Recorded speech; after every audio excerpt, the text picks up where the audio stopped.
నాన్న పులి. అడవి ప్రక్కనే ఒక ఊరు ఉండేది. ఆ ఊరిలో రంగన్న అనే ఒక కొంటె పిల్లవాడు ఉండేవాడు. రంగన్న ఒకరోజు తండ్రితో కలిసి పొలం వెళ్ళాడు.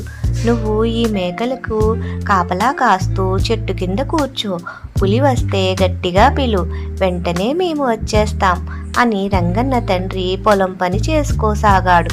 రంగడు గంతులేస్తూ మేక మేస్తున్న మేకలను కాసేపు చూస్తూ కూర్చున్నాడు. అతనికి ఏదైనా కొంటె పని చేయాలనిపించింది. వెంటనే నాన్నా పులి, నాన్నా పులి అంటూ గట్టిగా అరిచాడు. పొలంలో పని చేసుకుంటున్న రంగన్న తండ్రి కూలీలు పరిగెత్తుకుంటూ వచ్చారు.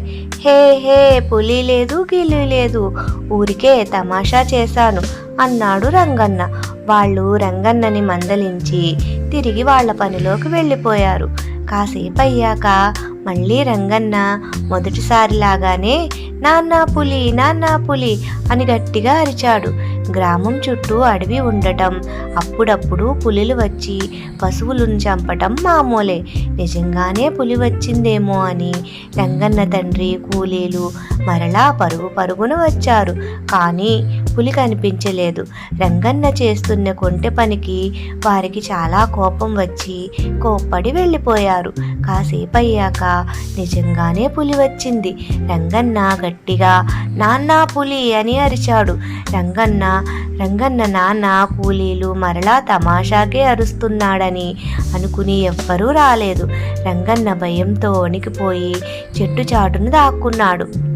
తనను తాను రక్షించుకున్నాడు. పులి 2 మేకలను దొరకపుచ్చుకుని అడవిలోకి పారిపోయింది. కొంతసేపటికి వాళ్ళ నాన్న వచ్చి జరిగిన విషయం తెలుసుకుని మేకలు పోయినందుకు, ఎంతో నష్టం జరిగినందుకు రంగన్నను కోప్పడ్డాడు.